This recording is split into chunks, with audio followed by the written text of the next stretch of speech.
Inscreva-se e clique no sininho. E olha, não vai embora sem comentar no vídeo, hein?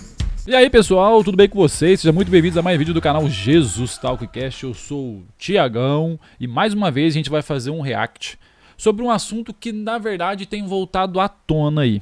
A gente percebe que devagar ele está voltando à tona. É um debate sobre a teologia inclusiva do homossexual, se ela tá na Bíblia, se ela tá liberada, se ela pode ou não pode. Às vezes, cada dia os caras parecem que arrumam uma brecha, arruma textos, isso, aquilo. E a gente vai fazer um react do vídeo de um debate que teve do pastor César, tem algum tempo, com um outro pastor, né, que é homossexual e que tem uma igreja também, né, é gay. O que acontece? A gente vai fazer um react sobre isso, vamos entender, vamos olhar e vamos reagir, vamos falar. Beleza? Deus abençoe a todos nós, abençoe vocês também que estão aí assistindo. Deixa um like para fortalecer, se inscreve no canal que ajuda muito, gente. Deixa um like aí, porque o YouTube não tem entregado os vídeos do canal Jesus Talkcast. Muito esquisito, como um canal com mais de 20 mil inscritos. Tá, eu tô pedindo pro pessoal deixar um like para o canal poder empurrar pessoas que estavam sendo notificadas, não recebem mais os vídeos. O YouTube não, né, a gente não sabe o que acontece. Então ajuda a gente aí, deixa um like. Tá certo, gente? Vamos que vamos então para mais um vídeo. A pergunta já foi lançada. O que a Bíblia fala sobre teologia inclusiva? Então acho que vamos já dar oportunidade, pastor Marcos Gladson, se puder já falar o que a Bíblia fala sobre teologia inclusiva. Então, é importante a gente falar algo já de início. Quando eu falo de teologia inclusiva, a gente fala de teologia inclusiva, a gente não quer afrontar a palavra de Deus.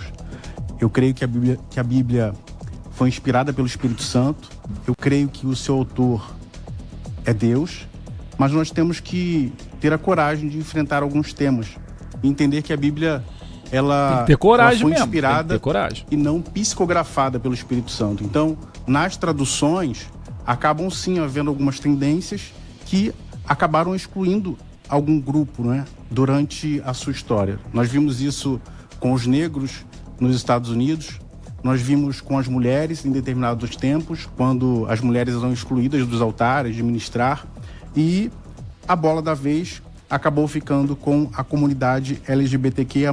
Então, o que a Bíblia fala de teologia inclusiva... Os negros são negros, né? A pele, tem tudo uma coisa que é natural, é uma coisa natural da criação de Deus, né? Difícil você falar que... Bom, vocês já entenderam, né? O que a gente tem que entender é que a gente precisa, acima de qualquer coisa, ter a coragem de falar do amor de Deus a todas as pessoas e crer num Deus que não faz acepção de pessoas.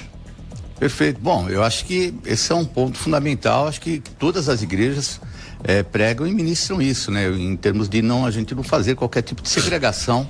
É fácil usar esse versículo aí que Deus não faz acepção de pessoas, mas você precisa entender o contexto, né? Em relação às pessoas, né?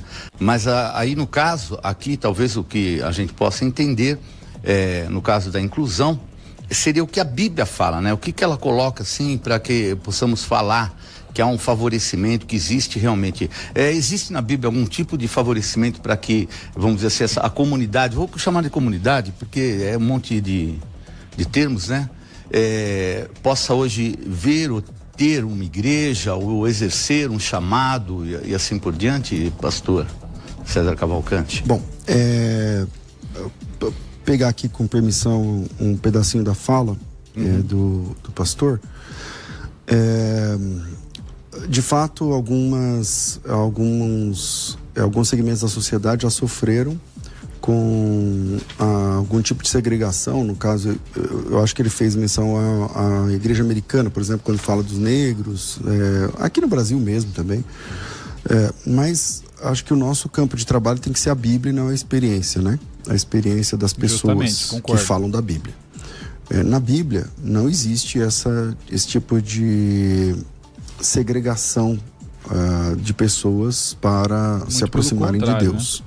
Em Gálatas, o apóstolo é claro em dizer que em Deus, que na fé, não tem homem nem mulher, escravo nem livre, judeu ou grego e tal. E quando Paulo se posiciona dessa forma, ele é um avanço gigantesco, inclusive para a cultura greco-romana da época, né?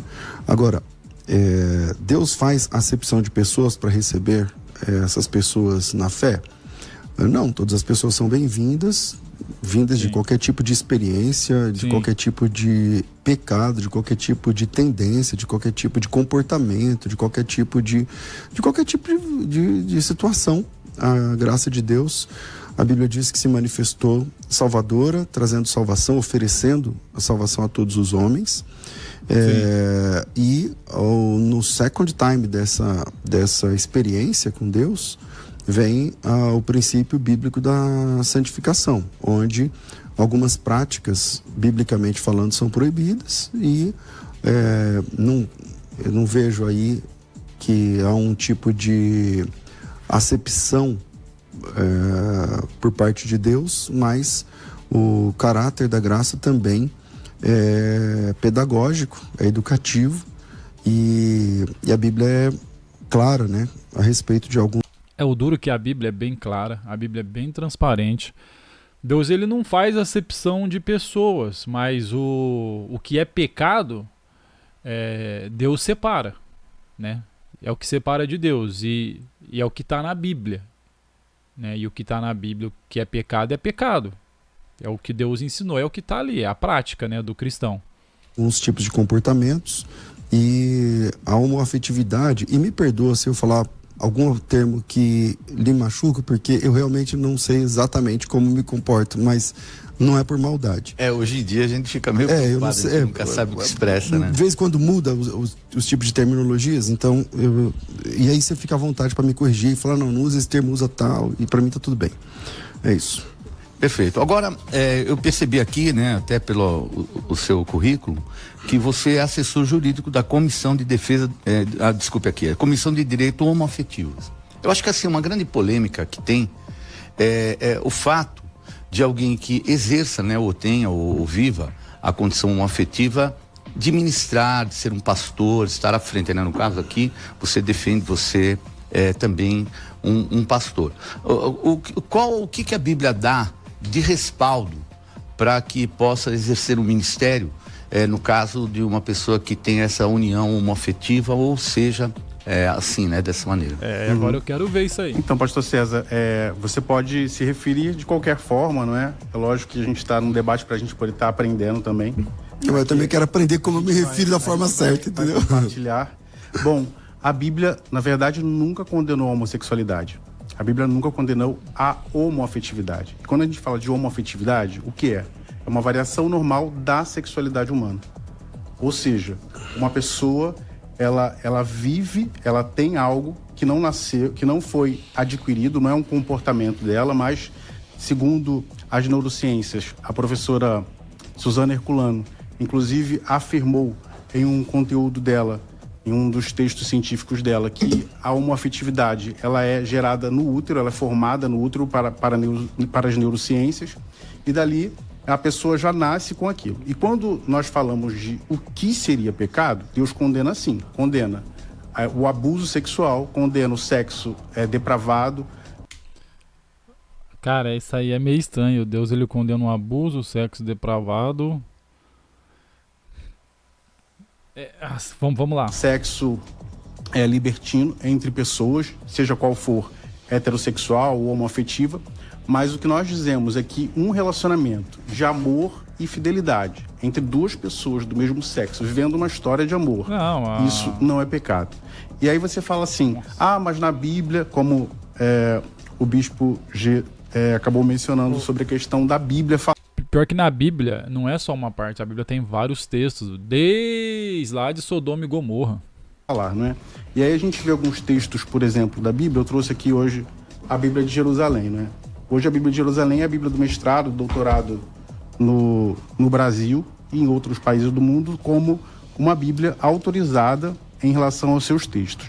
E aí havia já uma discussão já antiga sobre a questão do que foi inserido na Bíblia. Na verdade, em 1433, colocaram a palavra sodomita e efeminados nesse texto de 1 Coríntios 6,9. Até então, já foi masturbadores, é uma palavra assim muito imprecisa. E aí depois, até Bíblias recentes colocaram homossexuais e depois homossexuais ativos e passivos. Bom, eles falam que coisas que foram incluídas na Bíblia, que mudaram a Bíblia de certa forma, como ele disse no começo do debate, que é para pegar no pé deles, né? Do homossexual, que eles falam que é pra pegar no pé dos caras mesmo, que tá certo, é normal. Mas é uma coisa que é difícil, gente, de você algo que é normal, porque é algo que não é natural. E é algo que não vai cumprir aquilo pelo qual Deus falou para vir fazer. Unir-se o homem à sua mulher, deixará pai e mãe. Enfim, vai criar as famílias e vai dar frutos, entendeu? Então é uma coisa que não é natural e não consegue gerar vidas, entende? Mas nós adota, não sei o quê. Aí os caras começam a procurar um monte de saída, mas no natural da criação de Deus não é, entendeu? Então é difícil. A Bíblia de Jerusalém, por exemplo, ela fez um acerto nessa passagem. E aí lá, 1 Coríntios 6,9. Então não sabeis que os injustos não herdarão o reino de Deus. Não vos iludais, nem os devassos, nem idólatras, nem adúlteros, nem depravados. Aí no lugar de sodomitas e efeminados colocou, nem depravados e nem pessoas de costumes infames. Então é uma Bíblia com texto autorizado. Se a gente for também no grego, eu estudei todos esses textos no grego, no hebraico, muito conteúdo eu tenho em relação a essas terminologias, e realmente não há ali a palavra nem sodomita e nem efeminado. Isso aí é um dos textos, por exemplo, que autorizam, por exemplo, a gente dizer que houve uma manipulação bíblica para excluir os LGBTQIA+, do reino de Deus. Então, se a gente... É o que eu acabei de falar, não precisa haver uma manipulação bíblica, é só olhar por o lado natural das coisas. For nos 7 versículos mais usados contra os LGBTQIA+, todos eles têm uma explicação lógica e todos eles vão se voltar para a questão da depravação sexual, sempre envolvendo abuso, sempre envolvendo idolatria sexual, sempre envolvendo questões nesse ponto, e não o amor entre iguais, infidelidade e respeito, mesmo porque Gálatas 6,9 diz que contra o amor não há lei, não há proibição contra o amor. E o que você acha? Não há proibição, gente, não há proibição, você pode fazer o que você quiser, você é livre, você é liberto. Graças a Deus por isso. Isso é a maravilhosidade de Deus. Eu sempre falo aqui no canal quando tem oportunidade. Você é livre, você não é obrigado. Você tem a liberdade. A diferença é obedecer. É igual o filho de um pai. Você é livre. Você está longe do seu pai e de sua mãe, você é livre. A diferença é obedecer. Saber qual o caminho que você vai seguir, que vai te levar a vida longa nessa terra, saudável. Enfim, né? E seguir os princípios de Deus. Então, o Sr. César Cavalcante, dessa afirmação de que não há restrição nenhuma na Bíblia em relação até os termos serem mudados, sodomita ou não, como... Vamos lá, vamos ver. Eu já conhecia esse argumento, né, de que esses termos, eles não são antigos, né, mas parece que são bastante antigos, na verdade. Alguns documentos da igreja, por exemplo, onde o Flávio Josefo, por exemplo, vai usar termos assim. Mas, voltando, no começo da fala do pastor Marcos, a questão, eu falei agora há pouco, eu posso cometer alguns deslizes nos termos, mas eu queria começar pelo termo, né? Homoafetividade. A raiz das palavras são muito importantes. O pastor César parece que ele tá com sono ou ele não almoçou, né? Porque... rapaz do céu. Na minha opinião. Até porque, se a gente vai fazer, por exemplo, exegese e vamos nos debruçar, por exemplo, sobre os textos originais, e parece que o senhor tem capacitação técnica para isso é muito interessante, então esse bate-papo aqui promete.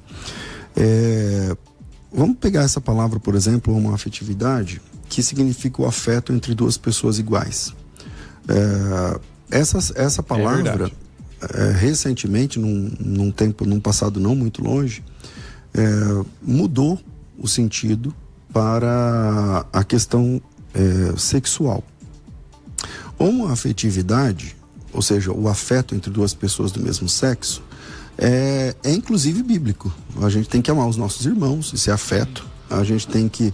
Eu amo meu pai, eu amo meu filho, eu amo meus amigos, eu manifesto afeto, carinho, pessoas que têm a mesma identificação sexual, preferência sexual do que eu.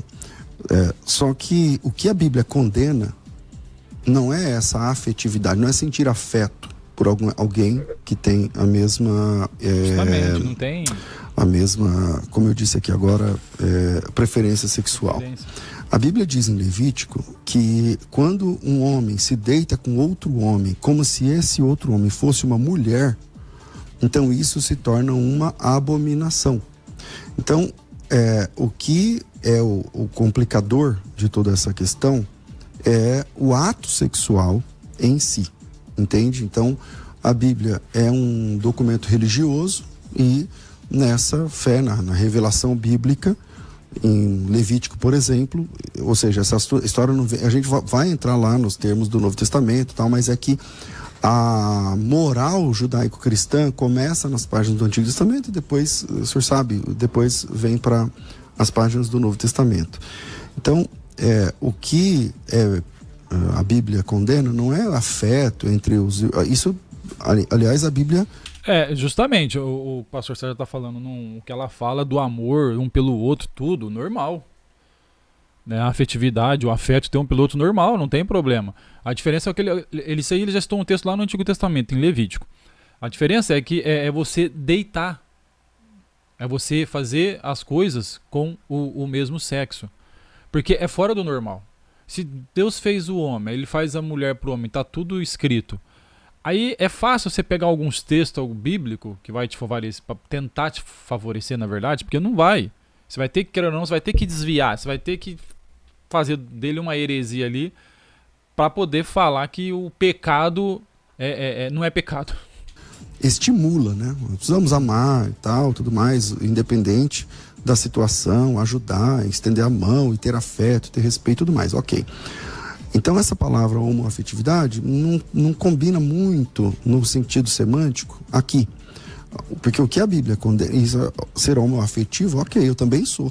Porque eu amo e tenho afeto por pessoas da mesma preferência sexual que eu. Exatamente. Mas a questão é o ato sexual, conforme o texto que eu apresentei de Levítico, quando o homem se deita com o outro como se fosse mulher. Isso aí a Bíblia condena, peremptoriamente.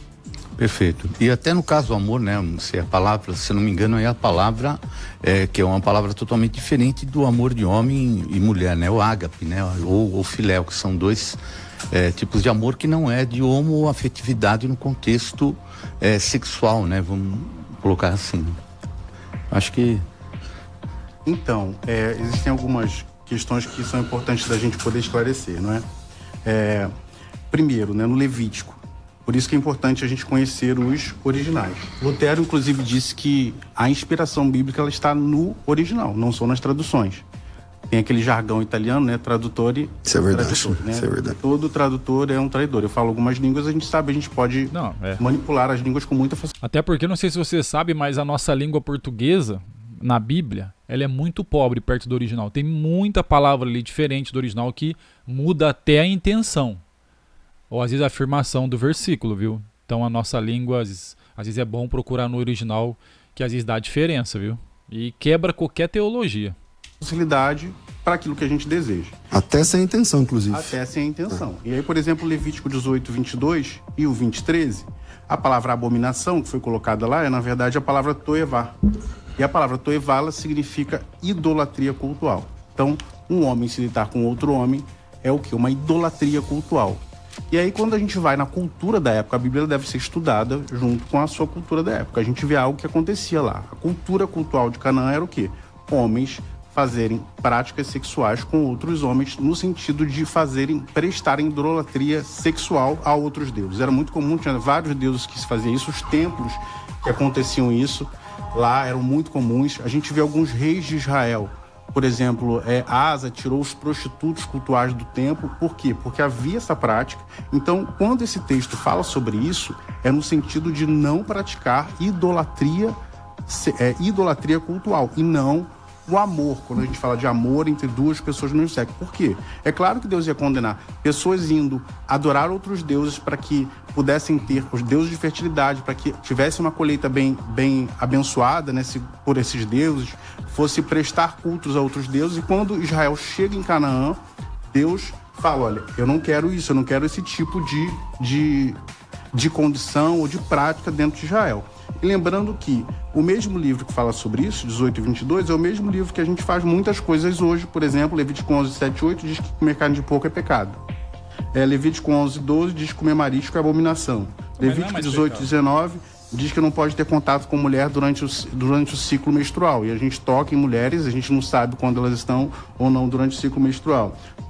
Levítico 19, 19 diz que não pode plantar 2 tipos diferentes de alimento numa mesma... Vocês estão entendendo o que está acontecendo? Ele puxa uns textos que é uma coisa que mistura o que está falando a questão da carne. Você tem que entender o contexto. Por exemplo, esse contexto dele aqui, 22, 23, diz assim: não se deite com outro homem para ter relações com ele como se fosse mulher. É abominação. Nem tenha relações com um animal para se contaminar com ele. E também a mulher não se porá diante de um animal para juntar-se com ele. É confusão, ele fala. Não se contaminem com nenhuma destas coisas, porque com todas estas coisas se contaminaram as nações que eu vou expulsar da presença de vocês. Isso é um contexto. Aí o cara vai pegar lá a parte da carne, às vezes vai querer falar de cabelo. Você tem que ver o contexto, por que dali que não pôde comer ali e tal e tal. E aqui você vê que é um contexto que não é só para aquela época, não é só para aquele tempo, entendeu? Então você tem que ter o contexto, sem contexto é pretexto, heresia. Entende? Mesma plantação. Levítico 19, 27 diz que a maioria diz que as pessoas não podem cortar o cabelo. E muitas vezes os homens, por exemplo, né, vão lá e acabam cortando o cabelo, as mulheres cortam o cabelo, fazem barba. Levítico 21, 16 diz que não pode se aproximar do altar se tiver um defeito físico. Né? Por exemplo, a maioria dos pastores usam óculos, então é um defeito físico. É um defeito físico. Então, quer dizer, pode ou não pode entrar no altar. Então, por que umas partes da Bíblia são selecionadas e outras partes não são selecionadas, sempre quando há o interesse de excluir um grupo de pessoas e até mesmo os LGBTQIA+, nesse caso, essa comunidade que a gente tem aí. Bom, vamos lá. Primeiro, a informação do texto da palavra toivá, né, que o senhor citou aí, com todo respeito, ela não é precisa. Porque essa palavra, pastor, ela sempre significa abominação. Sempre. Em nenhum momento, a menos que dependa de algum tipo de contexto, mas a palavra em si, todas as vezes que ela é empregada no texto original, no hebraico bíblico, ela sempre significa abominação. Ela não tem nenhum tipo, ela não está presa a nenhum tipo de ritual litúrgico, religioso ou coisa que o valha. Para isso... Todas as vezes, pastor, que ela se refere no Antigo Testamento, elas estão ligadas à idolatria cultural. Tá, então vamos lá. Eu apresentei Levítico 20, 13. Se você for ver lá, você vê idolatria cultural sempre. Ok, então ficou fácil. Eu apresentei Levítico capítulo 20, versículo 13. O texto diz assim: se também um homem se deitar com outro homem como se fosse mulher, ambos praticarem coisa abominável, serão mortos. O seu sangue cairá sobre eles. Ok, aonde está a idolatria aqui? Então, você tem que ir no texto original, no Toevá. Vocês estão entendendo o que eu estou falando? Isso é muito forte, gente. Não é só nesse caso aqui do debate com esse pastor, isso é em várias igrejas. Você viu que o pastor César Cavalcante falou, agora ficou fácil. Por quê? Você vai no texto, o cara falou. Aonde está falando? Não tem, o contexto não tem. Então eles generalizam tudo, faz uma massa, um mascado, né, sem cabimento para poder trazer para mim. Então não tem contexto na história daquilo que ele está querendo propor. Vamos lá. Se você botar a passagem, eu posso até pegar aqui. Se você pegar um texto no hebraico, aí você tem que fazer uma referência de todos os textos. Se eu soubesse, eu tinha até trazido aqui. Você faz uma referência de todas as vezes que a palavra toevá aparece no Antigo Testamento. Todas as vezes ela aparece no sentido de idolatria cultural, significando idolatria cultural. Tá bom, então vamos lá. Eu vou ler o texto em hebraico. O senhor lê hebraico? Um pouquinho. Nesses textos eu consigo. Então, mas o senhor é alfabetizado em hebraico bíblico? Eu fiz hebraico bíblico e grego bíblico. Então vamos lá comigo. Veish, ou seja... Oi? Deixa eu ver se tem aqui na Bíblia de Jerusalém, nessa parte, porque também ela tem uns bons comentários, mas vai falando aí. Bom, Veish... Eu queria que você acompanhasse aí. Você está com a Bíblia em português, pastor. Então, é porque ela tem os comentários, aí ela pode nos ajudar, tá pegando, é porque eu não tô com a Bíblia aqui em hebraico. Qual é a passagem? Só para eu... Então, é que assim, ó, eu posso ler em hebraico sem problema algum, mas é que o texto é só a palavra toivá aqui, mas eu posso ler aqui a palavra. É que eu vou ler ela em hebraico, o senhor está com a Bíblia em português aí, vamos lá. Veish, Asher, Ishkav, Et, Zahar, Mishkevei, Isha. Ou seja, se um homem, Ish, se deitar com outro homem, outro Ish, como se fosse Isha, como se fosse uma mulher, Toevá, Assu, ou seja, cometeu uma... aí a Bíblia verte como abominação. Bom, eu estou lendo aqui o texto conforme o Moisés escreveu. Não... Ok.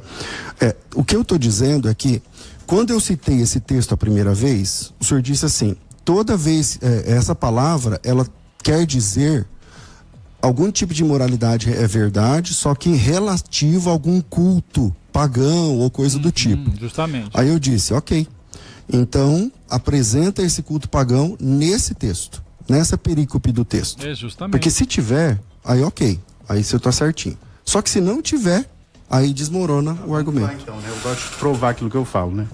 Levítico 18, 22, e aí você vê aqui, ó. É porque você lê inglês também? Leio. Posso até printar para poder... Aqui é Bible Hub. Tá, aqui, ó. Eu citei Levítico 20:13, tá? Só pra gente, o nosso assunto é Levítico 20:13, mas vamos lá. Levítico 18, 22 e 20:13, as duas palavras são toevá. Então, se for se referindo a uma, outra também é a mesma coisa.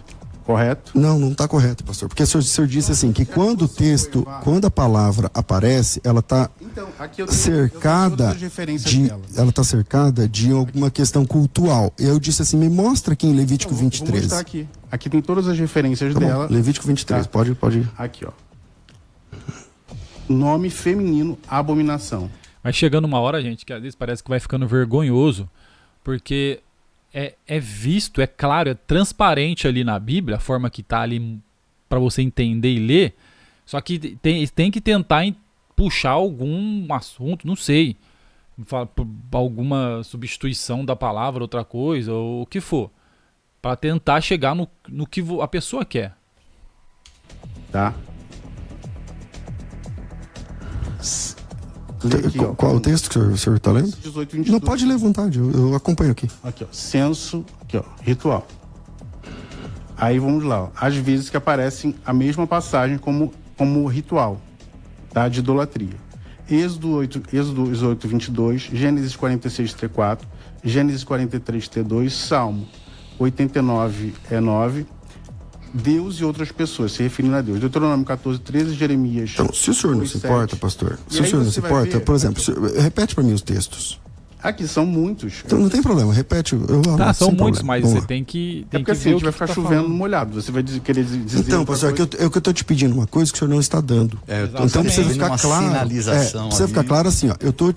Eu trouxe um argumento que o senhor não está respondendo. Tá tudo bem, mas citar um monte de textos sem responder a questão colocada na mesa, então, não é argumento. Justamente. Os textos que essa mesma palavra, toevá, aparecem como ritual. Então, vamos ler o primeiro texto, qual que é? Gênesis 43, 32. Gênesis 43, 32, vamos ler. Tá. Vamos lá, Gênesis 43. Ele está querendo dizer que essa palavra no texto onde o pastor César está falando que é sobre os rituais, mas não uma abominação. Ele está querendo que é válido nos rituais, que nos rituais é proibido, mas fora de ritual, fora de ocultismo, pode. É isso que ele está querendo dizer. 32, vamos lá.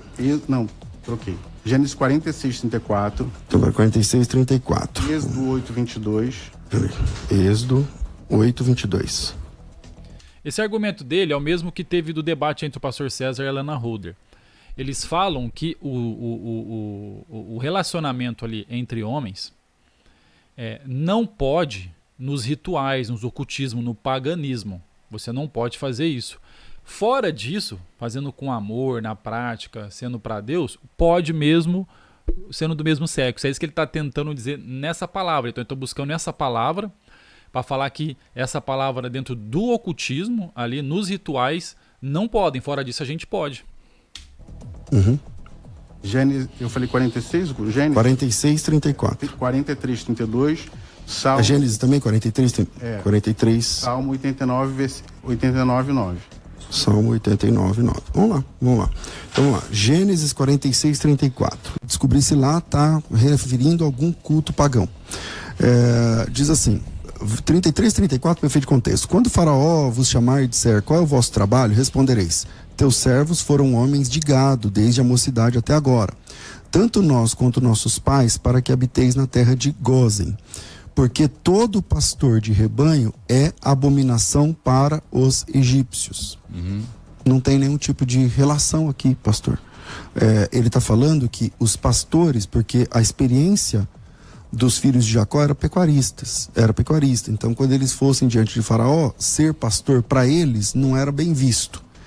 Não tem absolutamente nenhum tipo, no primeiro texto que o senhor cita, né, que é Gênesis 46. Eu estou fazendo referência por mim mesmo, que eu peguei foi a Bible Hub, e é onde ela cita, não estou falando então, assim, eu estou da minha cabeça afirmando isso. Então a Bible Hub está errada. Não está errada, porque se você ver bem, era uma questão do contexto teológico. Então vamos lá, a Bible Hub, o assunto que o senhor pegou não está certo? Eu peguei, vai estar errado. Não, mas eu peguei da Bible Hub. Não, então a Bible Hub está errada. Não, mas ela não está errada. Eu começo a briga. Ai. Certo, porque os textos que o senhor está citando, o senhor citou vários textos, eu posso ir um por um, sem problema algum, só que eles não dizem o que o senhor está dizendo. Então só citar textos avulso não vai ganhar o debate. Entendeu? A questão é a seguinte, a palavra abominação que eu citei no primeiro texto de Levítico 20:13 permanece, é abominação diante dos olhos do Senhor quando um homem se deita com o outro, como se fosse mulher. E lá, naquela perícope, que é a palavra técnica, já que o senhor é da área técnica, biblicamente, naquela perícope não existe absolutamente nenhum tipo de relação com o culto pagão. Então, exatamente, aqui fica a sua posição nesse sentido. Né? Agora, todos os teólogos a Bíblia, de Oxford, teólogos e biblistas que afirmam isso são contra essa posição. Eles não estão nesse debate. Então, para derrubar essa tese, é só o senhor apresentar o paganismo dentro desse texto. Então, é fácil para o senhor. Qual que é? Simplesmente eles afirmam isso nas suas traduções, e aqui também. Se você vê, Levítico, por exemplo, ele é um código de santidade. Representa o código sacrificial do segundo templo. Eu vou explicar para vocês como que vai ficar esse debate aí até o final. Até o final ele vai ficar nisso, igual a Alana Roder também na época ficou, falando sobre a questão do paganismo. Isso é bom para você entender e para mim, pra gente aprender, quando você vier conversar ou debater com alguém nesse sentido. Eles vão tentar pegar aqueles textos, e olha que eles ficaram presos ali mais de 30 minutos só no Antigo Testamento.